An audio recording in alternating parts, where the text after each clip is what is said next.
बिस्मिल्लाहिर्रहमानिर्रहीम, अस्सलाम वालेकुम। सबसे बड़ी खबर, ब्रेकिंग न्यूज़ ये है कि हुकूमत को बहुत बड़ी शिकस्त हुई है।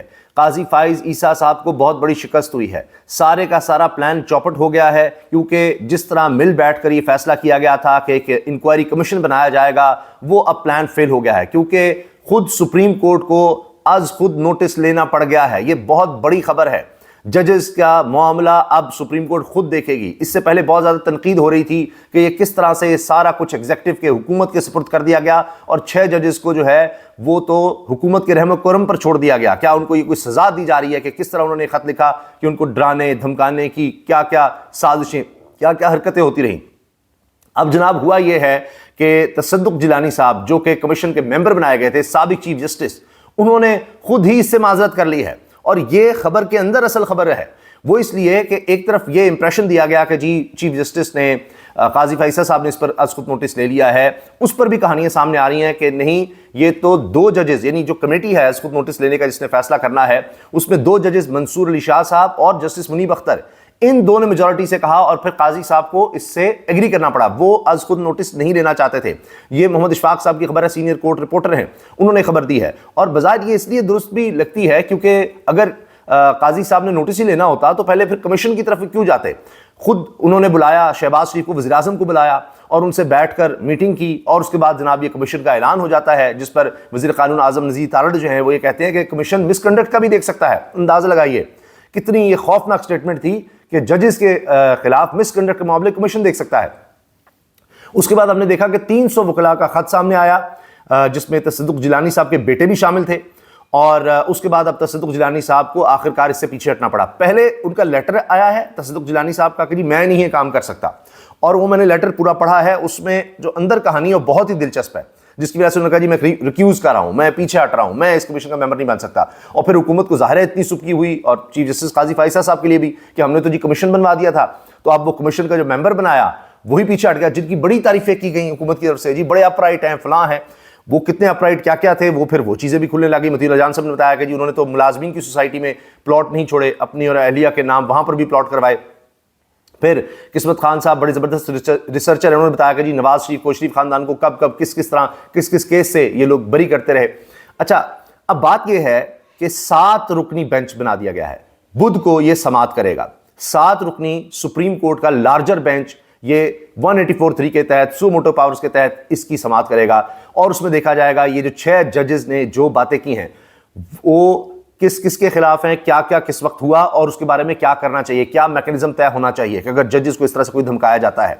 अब जस्टिस आमिर फारूक साहब को 1 साल से चीज़ें पता चल रही थी। शहबाज शरीफ के नोटिस में इसलिए आज से थी कि भाई जस्टिस आमिर फारूक साहब कहते हैं इस्लामाबाद हाई कोर्ट के चीफ जस्टिस कि जी हमने बात कर ली है और आइंदा ऐसे नहीं होगा, लेकिन फिर भी होता रहा। इसमें डिटेल में जाने से पहले एक और मैं आपको बता दूं, तहरीक इंसाफ के लिए इसमें 2 खुशखबरियां हैं। एक तो अब ये खबर आ गई बहुत बड़ी, तीसरा शुरू होते ही, कि इमरान खान साहब और उनकी अहलिया बुशरा बीवी को जमानत पर रिहा करने का हुक्म दे दिया गया है। उनकी रिहाई का हुक्म आ गया है। तोशा खाना केस में आपने देखा कि ये वो केस है जो 31 जनवरी 2024 को जिसका फैसला सुनाया गया, और ये वो चंद दिनों के अंदर 8 फरवरी से पहले इलेक्शन से पहले जिस तरह इमरान खान साहब को सजाएं सुनाई गई, उनकी अहले को सजाएं सुनाई गई, शाह कुरैशी को सजाएं सुनाई गई, ये उसका हिस्सा था। 3 मेन केसेस थे उसमें। साइफर केस था, इद्दत का केस था, और ये तोशा खाना केस था, वो घड़ी सारा वो वाला मामला। अब इसमें जमानत पर रिहा करने का इमरान खान साहब और उनकी अहलिया दोनों को जमानत पर रिहा करने का हुक्म दे दिया है। और किस अदालत ने दिया है? इस्लामाबाद हाई कोर्ट की अदालत ने, जिसके senior member chief justice Islamabad high court justice Aamir Farooq हैं। जस्टिस आमिर फारूक साहब अब मजीद मुश्किल में आने वाले हैं, उस पर हम डिटेल में अगली वीडियो में बात करेंगे। अच्छा, अब ये जो 7 रुकनी बेंच है, इसके बारे में जाहिर है बड़ा मुश्किल होता है कि आप ये बात करें कि जी क्या फैसला है क्या नहीं। लेकिन जो इन्फॉर्म्ड लोग हैं, जिनमें मरीम नवाज खान है, कोर्ट रिपोर्टिंग जियो से वाबस्ता, उन्होंने सिर्फ इतना ट्वीट किया है कि 5-2, क्योंकि राजा मोहसिन इजाज ने किया 6-1। अब जाहिर है बड़े समझदार ज़हीन लोग हैं, ये नहीं कह सकते कौन सा बेंच क्या बेंच, इन्होंने इशारतन बात की है तो इन्होंने बस इतना लिख दिया। अब आप देखिए ये जो बेंच बना है 7 रुकनी है, उसके बाद ये लोग ट्वीट करते हैं 6-1 5-2। तो अब इस पर यह कहा जा रहा है कि बड़ा मुश्किल है कि जजेस अपने फेलो जजेस के खिलाफ जाएं, यानी इनको भी पता है कि उनको धमकाया गया, सब कुछ हुआ, तो ये नहीं हो सकता है कि उस पर आंखें बंद कर लें, क्योंकि वो करने की कोशिश हो चुकी है कमीशन बनाकर। जो कुछ नहीं कर सकता था। भाई जब हाजिर सर्विस हाई कोर्ट के 6 जजेस जो हैं, या वो जब बताते हैं सुप्रीम कोर्ट के चीफ जस्टिस को, जब अपने चीफ जस्टिस को बताते हैं ये हो रहा है, वो कुछ नहीं कर पाते थे, कमीशन क्या करेगा। और उसमें TORs भी हुकूमत ने तय किए कि जी इस पर इंक्वायरी भी करेंगे नहीं करेंगे, इसके बाद कोई एक्शन होगा या नहीं होगा, क्या होगा वो भी हुकूमत ने तय किए, जिनके मातहत इदारे की तरफ से हो रहा था। इसको वकला ने रिजेक्ट किया, सिविल सोसाइटी ने रिजेक्ट किया, सिवाय चंद वो टाउट्स और वो उनमें साफ़ी भी हों, उसमें वकला भी हों, दीगर भी हों जो हुकूमत के साथ जिन्होंने फ़ायदे लेने हैं, बाकी सब ने इसको रिजेक्ट किया। तो ये है सोशल मीडिया, डिजिटल मीडिया की ताकत। जो तहरीक इंसाफ के लिए खुशखबरी मैंने कहा कि 2 हैं। एक तो ये कि उनके जो रहनुमा हैं बानी चेयरमैन इमरान खान, उनकी अहलिया को रिहाई का हुक्म आ गया। दूसरा ये कि दूसरी तरफ हम देख रहे हैं कि ये तहरीक इंसाफ ही थी, सिर्फ वाहिद जमात पाकिस्तान की, जिसने इस इशू को टेकअप किया। यहां तक किया जी वो रिजेक्ट करते हैं इस कमीशन को और इस फैसले को कि जी कमीशन बना दिया गया ये 6 जज पे। तो अब इस पर अता तारड़ साहब वज़ीर इत्तलात ने कहा था कि जी बेगानी शादी में अब्दुल्ला दीवाना, इनका क्या लेना देना है इससे, ये मामला जुडिशरी और एग्जीक्यूटिव के दरमियान है, हम तय कर रहे हैं, हमने तय कर दिया, बस कमीशन बना दिया, बात खत्म। तो तहरीक इंसाफ ने इस चीज़ को लीड किया बतौर जमात, और देखिए उनका मौक़िफ़ दुरुस्त साबित हुआ और सुओ मोटो लेना पड़ा। यानी ये मामला जुडिशरी को हल करना चाहिए। और तसद्दुक़ जिलानी साहब ने जो खत लिखा है, साबिक चीफ जस्टिस ऑफ पाकिस्तान ने जो खत लिखा है, जिसमें उन्होंने कहा जी मैं माजरत करता हूँ, मैं इसका नहीं हिस्सा बन सकता, बहुत शुक्रिया मंसूर अली शाह का, चीफ जस्टिस काजी फाइज़ का, कि आपने मुझे इस काबिल समझा, ये वो सब। अच्छा, वो ये लिखते हैं क्योंकि मैंने लेटर अब देखा है। दिलचस्प बात है, कहते हैं जी लेटर जो जजेस ने लिखा वो मैंने अब देखा है, और उसमें चूंकि उन्होंने सुप्रीम जुडिशियल काउंसिल को ये कहने का कहा कि जी आप इस चीज़ को देखें कि जब हमें इस तरह से धमकाया जाए, हमारे रिश्तेदारों को अगवा किया जाए, हमारी वीडियोस बनाई जाएं, और हम जब कोई फैसला दें तो फिर हमें धमकाया जाए कि जी फलां के हक में क्यों, यानी जो टिरियान केस था इमरान खान साहब के हक में जब दे दिया तो फिर क्या किया जाए। जब हम उसको बार बार नोटिस में भी लाए, खत भी लिखे, उन्होंने खत साथ लगाया क्या, जस्टिस आमिर फारूक को लिखा हमने खत, हमने सीनियर को लिखे, और फिर क्या कर सकते हैं, इसका मैकेनिज्म तय किया जाए तो फिर क्या किया जाए। तो कहते हैं जब मैंने ये सारा पढ़ा तो मुझे ये समझ आई कि ये तो मामला खुद सुप्रीम कोर्ट को या तो देखना चाहिए, क्योंकि ये सुप्रीम जुडिशियल काउंसिल को रेफर किया है, तो ये उनको खुद देखना चाहिए। तो ये इंक्वायरी में जाकर ये बात नहीं बनती, मुझे ये चीज़ समझ आई है। लिहाजा मैं जनाब इस कमीशन की सरबराही से, या ये जो एक रुकनी कमीशन है जिसका मैं ही सिर्फ मेंबर हूँगा, मैं इससे पीछे हट रहा हूँ, ना मैं इसको आगे चलाऊंगा, ना मेंबर बनूंगा, ना इसको आगे चलाऊंगा। तो यहां से सारी गेम जाती है बदल। अब आप ये देखें कि ये इंसानी हुकूक का मामला लेकर जो मैंने आपसे सहरी के वक्त जो आपसे खबर शेयर की थी, आप देख सकते हैं, उसमें पूरी डिटेल है, वो ज़रूर आप देखिए, अभी हमने लगाई है खबर, और वो खबर भी सही साबित होती है फात शहबाज की, इसलिए कि उसमें कहा गया था कि ये जो 6 जजेस हैं अब ये दरखास्त लेकर जा रहे हैं इंसानी हुकूक 184(3) के तहत, जिसके तहत अब ये सुओ मोटो लिया गया है। तो अब इससे पहले कि दरखास्त लेकर जाते और ज़्यादा शर्मिंदगी होती, तो उससे पहले ही सुओ मोटो ले लिया गया है। इसमें एक और बड़ा ट्विस्ट है, वो ये है कि हसनात मलिक साहब कहते हैं नहीं, इसमें काजी फाइज़ साहब ने कहा जी सुओ मोटो लिया जाए, तो बाकी 2 जो मेंबर हैं सुओ मोटो लेने के लिए, जो कमेटी है 3 सीनियर मोस्ट जजेस के लिए, एक काजी फाइज़ साहब मौजूदा चीफ जस्टिस, एक उनके बाद सीनियर मोस्ट जो आने वाले चीफ जस्टिस है मंसूर अली शाह साहब, और मुनीब अख्तर साहब।